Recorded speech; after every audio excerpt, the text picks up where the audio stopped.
किसी भी ट्रायंगल में डिटरमाइन हो सकता है ये लाइन, लेकिन that is not equilateral. Clear?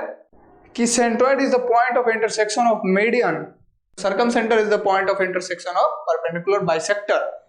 ठीक है, नमस्कार दोस्तों, आज एक बार फिर से हमारे एजुकेशन में आपका स्वागत है। आज हम लोग जियोमेट्री का पार्ट 7 डिस्कस करने वाले हैं।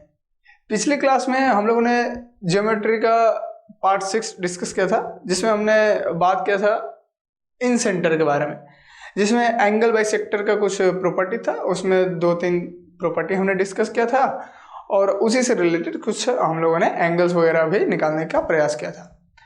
तो ये सारी चीज़ें हमने डिस्कस किया था। आज हम लोग जैसे हमारा जो टॉपिक था ना, पॉइंट इनसाइड ट्रायंगल, जिसमें हमने सेंट्रोइड के बारे में जाना, इन सेंटर के बारे में जाना।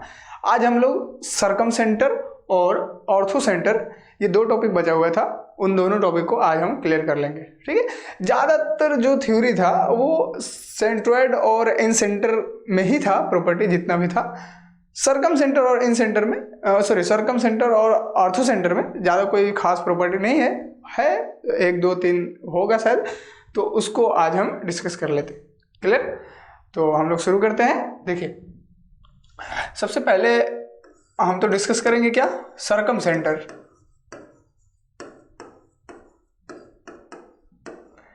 ठीक है, देखिए सर्कम सेंटर क्या होता है, ये जनरली हम लोग एक बार पढ़ चुके हैं, लेकिन इसको फिर से जो है ना, इसको यहाँ पर डिस्कस करते हैं हम लोग। वैसे एक बात और आपको बता दें कि देखिए, आप यदि पिछला जितना भी पार्ट था जियोमेट्री का, पार्ट 1, पार्ट 2 करके जितना भी पार्ट 6 तक हम लोगों ने क्लास कवर किया है, तो वो सारा पार्ट आप सीक्वेंस से पहले एक बार देख लें। उसके बाद यदि आप देखिएगा ना पार्ट 7, तो ज़्यादा क्लैरिटी मिलेगा। ठीक है, तो उम्मीद करते हैं आप वो देख पाएंगे, क्योंकि ज्योमेट्री अब डायरेक्ट पार्ट 7 डिस्कस करेंगे हम, तो हो सकता है बहुत सारी चीज़ें होंगी जो आपको समझ में नहीं आएगा।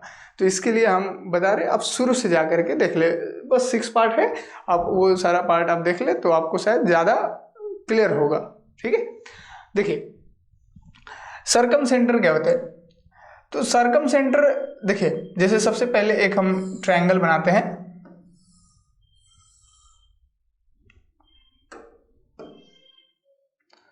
देखिए, एक ट्रायंगल है, इसका नाम रख देते हैं ABC। ठीक है, अब सर्कम सेंटर का देखिए फॉर्मेट क्या होता है, कि हमने बता रहा है सर्कम सेंटर का फॉर्मेट ये होता है कि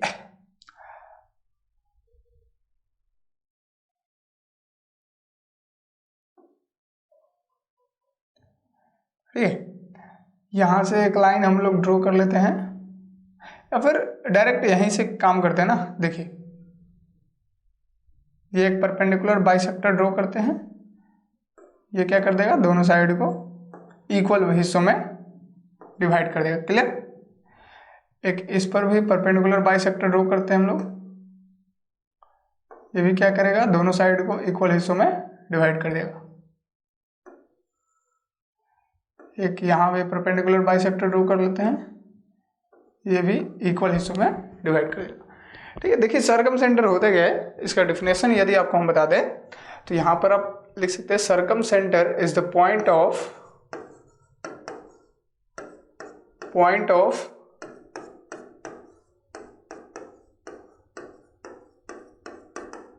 इंटरसेक्शन ऑफ क्या है,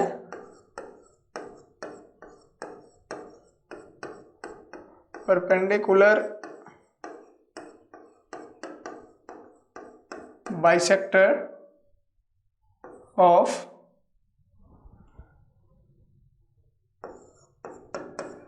साइड ऑफ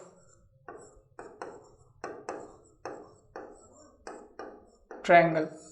देखिए, सर्कम सेंटर एक पॉइंट है, ठीक है, जो ये क्या है, यही तो सर्कम सेंटर है ना। अब इसको पूरा कंप्लीटली पहले सर्कम सेंटर हम लोग बना ही लेते हैं। ठीक है, तो सबसे पहले देखिए, ये तो हम लोग डिस्कस कर ही रहे हैं। देखिए, ये तो सेंटर हो गया।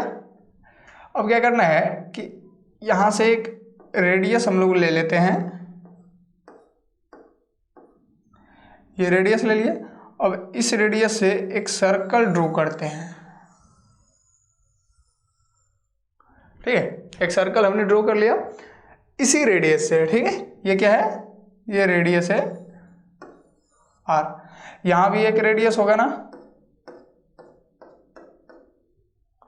ठीक है, इसका भी नाम रख देते हैं r। यहां से भी एक रेडियस ड्रॉ होगा, इसका भी नाम रख देते हैं r, ठीक है। ये सरकम रेडियस होते हैं, क्लियर। अब देखिए ये सरकम, ये देखिए ध्यान से, एक ट्रायंगल है, ट्रायंगल के अंदर हमने क्या कर रखा है, परपेंडिकुलर बाइसेक्टर ड्रॉ किया है और उसके बाद एक सर्कल बनाया है रेडियस मान करके। तो ये जो पॉइंट बना है ना, इसी पॉइंट का नाम है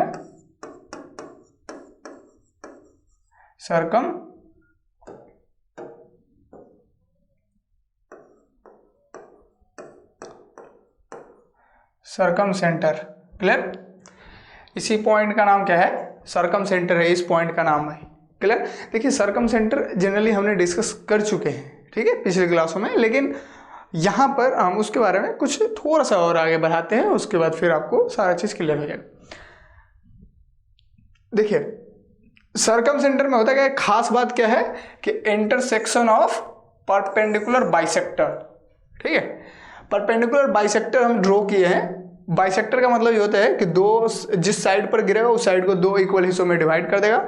तो यहाँ पर एक मान लेते हैं ये D है, यहाँ पर E रख देते हैं, ये F है, ठीक है। इस पॉइंट का नाम दे दिए हैं सारे पॉइंट का, यहाँ इस पॉइंट का नाम है, यहाँ इस पॉइंट का नाम है, क्लियर।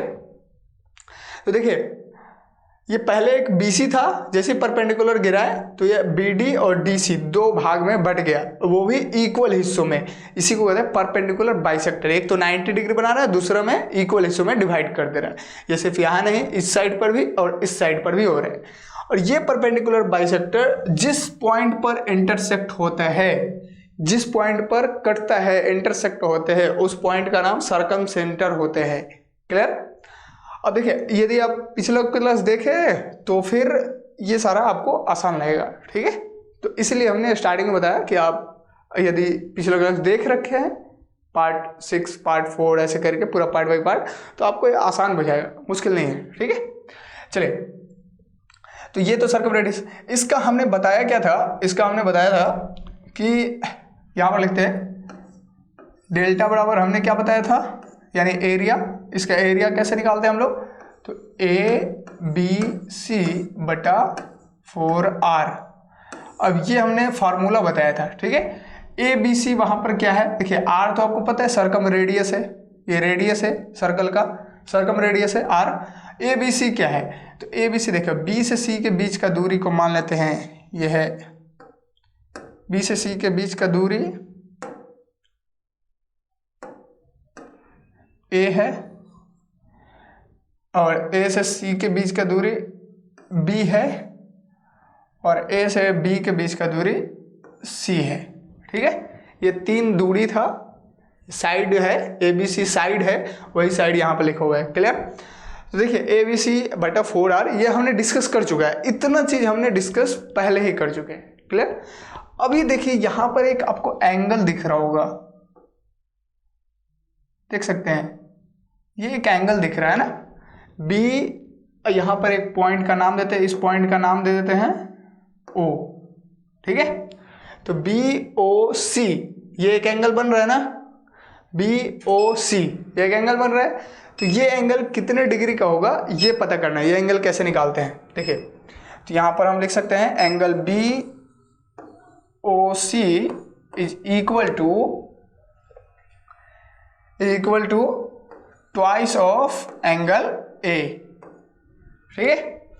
ये BOC ये वाला एंगल जो है, ये अपने साइड जो इस एंगल के अपोजिट जो एंगल है उस एंगल का दोगुना होते हैं, ठीक है।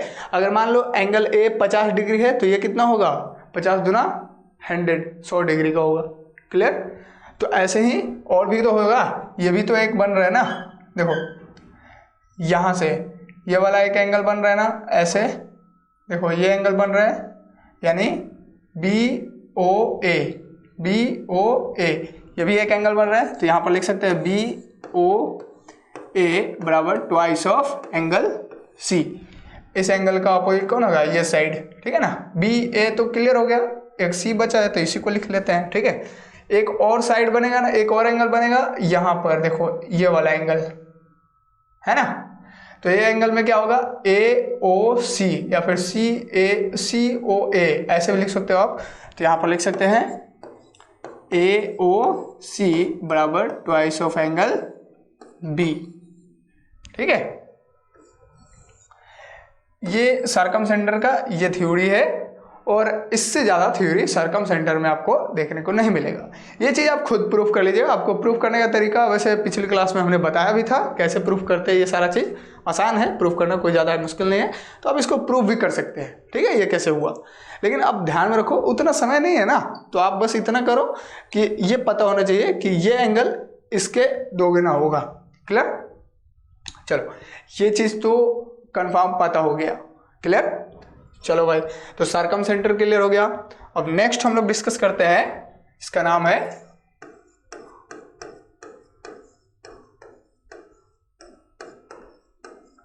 ऑर्थो सेंटर, ठीक है। ऑर्थो सेंटर क्या होता है, तो इसको हम लोग डिस्कस करते हैं। देखो सबसे पहले तो एक ट्रायंगल बनाते हैं।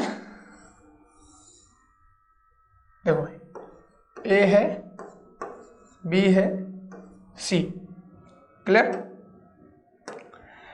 चलो ये एक ट्रायंगल बन गया। अब यहां से एक एल्टीट्यूड ड्रॉ कर रहे हैं, ठीक है, एल्टीट्यूड।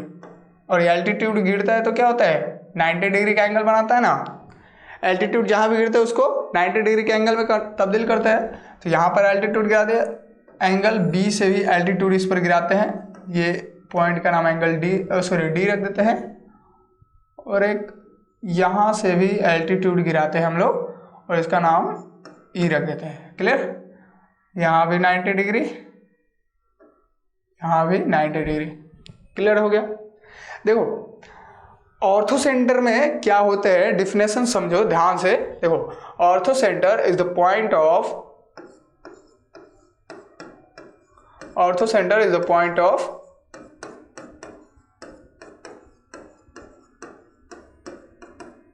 intersection of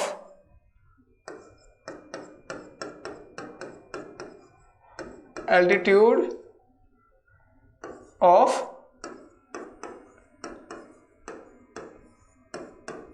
ट्रायंगल, ठीक है। ऑर्थो सेंटर क्या है, एल्टीट्यूड का इंटरसेक्शन है। ये जो पॉइंट बना है ना, ये जो पॉइंट बन रहा है, ये पॉइंट, इसी पॉइंट का नाम हम दे रहे हैं क्या, इसी पॉइंट का नाम दे रहे हैं कि ये है ऑर्थो सेंटर,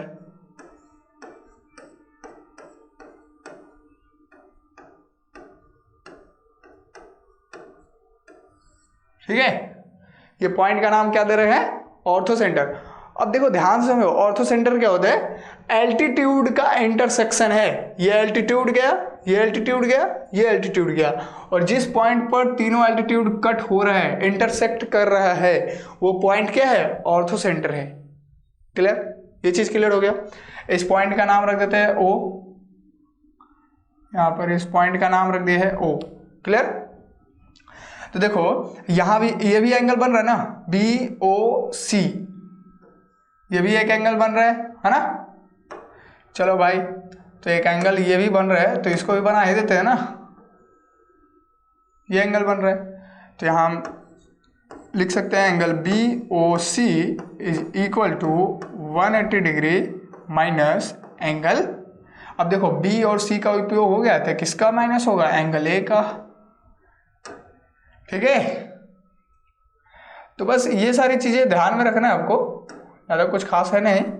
ये शायद दिख रहा है ना आपको, यहाँ पर फिर से लिख देते हैं भाई, बी ओ सी, हमको लगता है दिख नहीं रहा, से माइनस एंगल ए, ठीक है।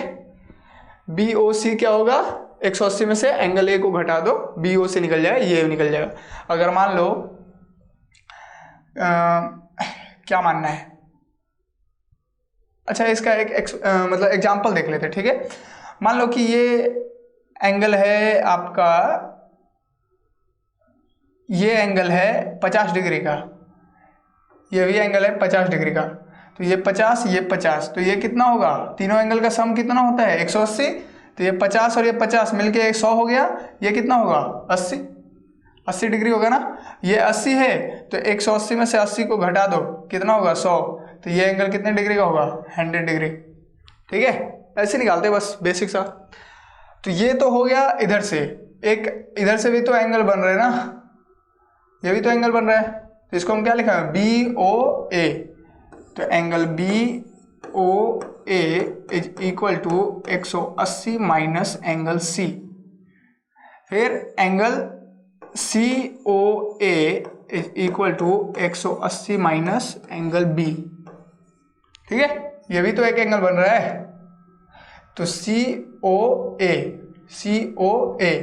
ये वाला जो एंगल है, ये वाला एंगल निकाल सकते हैं 180 माइनस एंगल B करके। क्लियर, तो ये चीज क्लियर हो गया। अब देखो इसमें ना जो चीज क्लियर हो गया है वो चीज आपको बता। देखो सबसे पहली चीज तो ये है कि हमने 4 चीजें डिस्कस किया था। क्या क्या डिस्कस किया था, एक सेंट्रोइड डिस्कस किया था। ठीक है, देखो क्या क्या डिस्कस किया है यहां पर लिख देते हैं। देखो एक हमने डिस्कस किया था सेंट्रोइड, फिर हमने डिस्कस किया इन सेंटर, फिर सर्कम सेंटर,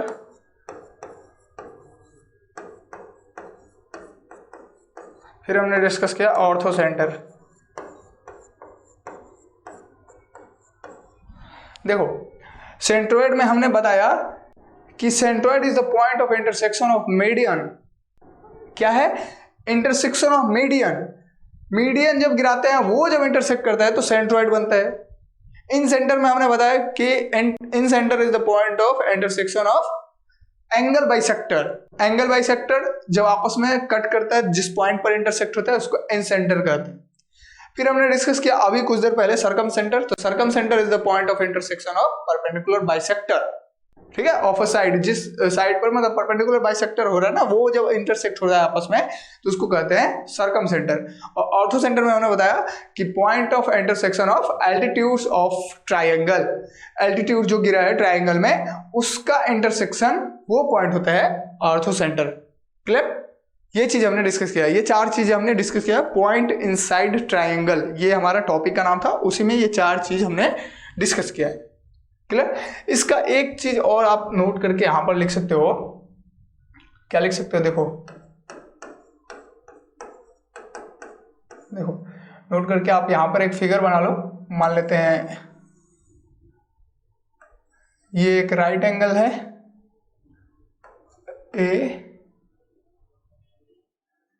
ये हो गया B, ये हो गया C। अब देखो ये राइट एंगल ट्रायंगल है, 90 डिग्री है ना। तो राइट एंगल ट्रायंगल के केस में क्या होता है कि देखो भाई, अब यहां से हम क्या कर रहे हैं कि एक यहां से एल्टीट्यूड ड्रॉ किए हैं। ठीक है, यहां से एक एल्टीट्यूड यहां से ड्रॉ किए। क्लियर, एल्टीट्यूड ड्रॉ किए मतलब उस एंगल पर 90 डिग्री बनाएगा। इसको मान लेते हैं D, जो भी है। एक एल्टीट्यूड ड्रॉ किए, इसको और लंबा कर दे क्या। देखो भाई ये एल्टीट्यूड ड्रॉ किया है, ये एक एल्टीट्यूड ही तो है ना। एल्टीट्यूड का मतलब क्या था, हाइट। ये भी तो एक एल्टीट्यूड है इस एंगल से, तो इसको भी लंबा कर देते हैं ऐसे। और ये भी एक एल्टीट्यूड का ही केस बन रहा है, तो इसको भी ऐसे हम कर ही सकते हैं। ये भी एल्टीट्यूड ही है। ठीक है, अब देखो भाई ये तीनों एल्टीट्यूड कहाँ पर कट हो रहा है, इस पॉइंट पर। क्लियर, इसलिए इस पॉइंट का नाम क्या देते हैं हम लोग, ऑर्थो सेंटर। देखो यहाँ लिखा हुआ है, इसलिए इस पॉइंट का नाम क्या देते हैं, ऑर्थो सेंटर। तो ऑर्थो सेंटर किसी भी ट्रायंगल में हो सकते हैं, चाहे वो इक्विलेटरल हो, चाहे वो मतलब एक्यूट एंगल ट्रायंगल हो, या फिर ऑब्ट्यूस एंगल ट्रायंगल हो, या फिर राइट एंगल ट्रायंगल हो, कहीं पर भी ऑर्थो सेंटर मिल सकता है। आप उसका खोजने का प्रयास कीजिएगा। ठीक है, एल्टीट्यूड गिराओ, बस हाइट गिराओ और तीनों हाइट को आपस में कट करा दो। फिर देखो जिस पॉइंट पर कट होगा, जिस पॉइंट पर इंटरसेक्ट होगा, वो ऑर्थो सेंटर होते हैं। क्लियर, ये चीज क्लियर हो गया ऑर्थो सेंटर क्या होता है। चलो यहां से ये एंगल कैसे निकाल सकते हैं, ये चीज क्लियर हो गया। 180 में से एंगल वो घटा दो, बस सामने वाला एंगल। चलो तो ये चीज क्लियर हो गया ना। अब आगे हम लोग समझते हैं, एक टॉपिक और है इसमें, जिसको कहते हैं यूलर लाइन क्या डिस्कस करते हैं? Euler line. क्लियर? देखो, तो यूलर लाइन डिस्कस करना है तो एक पॉइंट मतलब एक ट्रायंगल हम लोग बना लेते हैं। देखो भाई, एक ट्रायंगल है ए बी सी, यहां लिख दिया है, ठीक है। इस ट्रायंगल में मान लेते हैं एक हम परपेंडिकुलर बाइसेक्टर यहाँ ड्रॉ करते हैं, एक यहाँ ड्रॉ करते हैं, वो छोड़ो। देखो, मान लो कि एक ट्रायंगल है, उसमें हमारा कई सारा पॉइंट होता है ना। ट्रायंगल में कई सारा पॉइंट होता है। कौन कौन सा पॉइंट होता है? एक तो सेंट्रॉइड होता है, फिर इन सेंटर होता है, एक मिनट, सेंट्रॉइड होता है, अभी हमने क्या देखा था? सरकम सेंटर,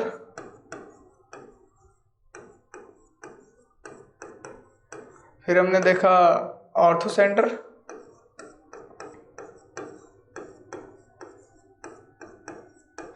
और एक होता है इन सेंटर, यही ना। तो चलो भाई, 3 पॉइंट हम लोग डिस्कस कर रहे थे, तो तीनों पॉइंट यहाँ पर हम डिस्कस कर। देखो, मान लो कि एक पॉइंट यहाँ पर आया, ठीक है, एक पॉइंट यहाँ पर आया, यहाँ पर आया, 3 पॉइंट आया है, ठीक है। तीनों पॉइंट का नाम बता देते भाई। देखो, इसको हम कहेंगे ये सेंट्रोइड है, इसको क्या कहेंगे? एक पॉइंट का नाम हमने सेंट्रोइड रख दिया। एक जो पॉइंट है इसका नाम हमने सरकम सेंटर रखा, और ये एक पॉइंट है, सॉरी एक मिनट, ये पॉइंट का नाम हम ऑर्थो सेंटर रख दिया, ठीक है। 3 पॉइंट हमने बनाया। तीनों जाहिर सी बात है, तीनों सर्कल एक ट्रायंगल के अंदर ही बनता है। 3 पॉइंट ऐसे बन गया, क्लियर। और तीनों पॉइंट कौन कौन सा बनाया? एक मीडियन को बाइसेक्ट करके, एक परपेंडिकुलर बाइसेक्ट करके, और एक एल्टीट्यूड को बाइसेक्ट करके। तो 3 लाइन हमारा बन गया, सॉरी 3 पॉइंट बन गया। अब ये तीनों पॉइंट को जो है ना, अब ये तीनों पॉइंट को मिलाते हुए एक लाइन बनाएंगे हम लोग, ठीक है। ये लाइन कैसे बनाए भाई? लाइन बनाने का प्रोसेस है क्या इसमें?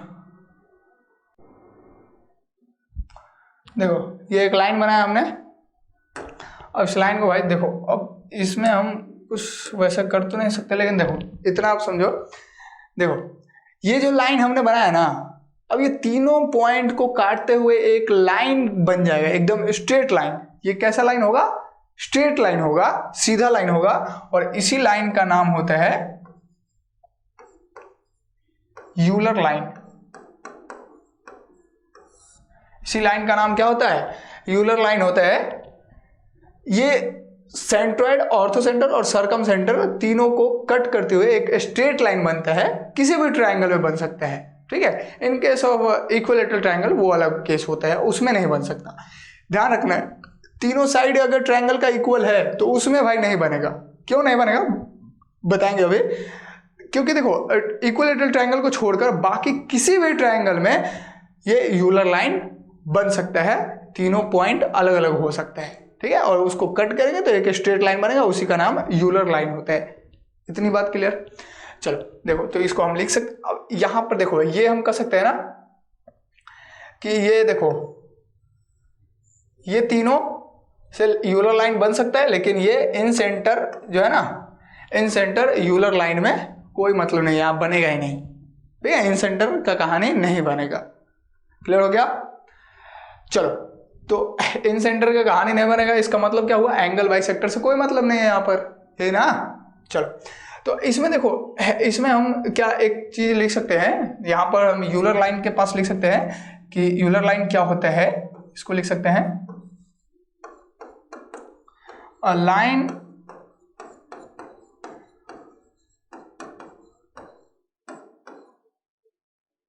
line determined from, देखो भाई, अब जो है ना वो पता नहीं यार क्या हो जाता है हर बार आधा घंटा में, उसको चेक करना ही पड़ेगा। देखो अभी तक हम लोग यहाँ पर थे, ठीक है, इतनी सारी चीज़ें हमने यूलर लाइन के बारे में डिस्कस कर चुके थे, और यहाँ पर हमने मतलब हम बता रहे थे कि यूलर लाइन में लिखेंगे क्या। तो यहाँ पर लिख देते हैं, यूलर लाइन में क्या लिख सकते हैं, a line determined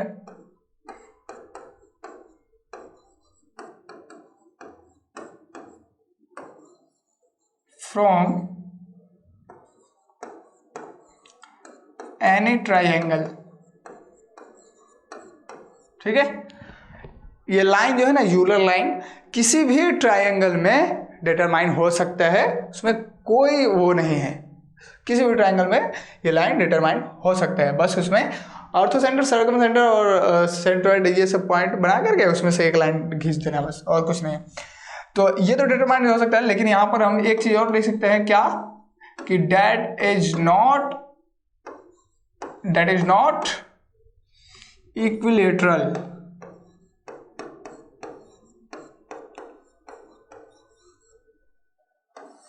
that is not equilateral, मतलब इक्विलेटरल ट्रायंगल में ये पॉसिबल नहीं है, ये लाइन पॉसिबल नहीं है, यूलर लाइन।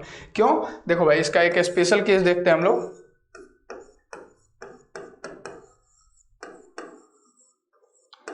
देखो स्पेशल केस में क्या देख सकते हैं कि एक, हम मान लेते हैं ये इक्विलेटरल ट्रायंगल है। ये कैसा ट्रायंगल है? यहां पर हम लिख सकते हैं यह है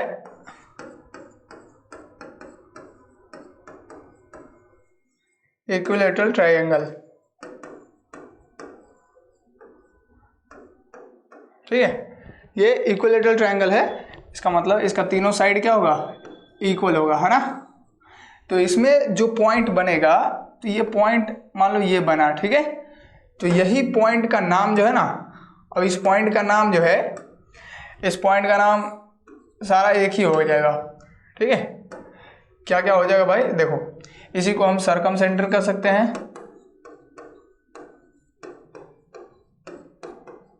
सर्कमसेंटर कर सकते हैं। इसी पॉइंट का नाम हम यहां पर ऑर्थोसेंटर दे सकते हैं।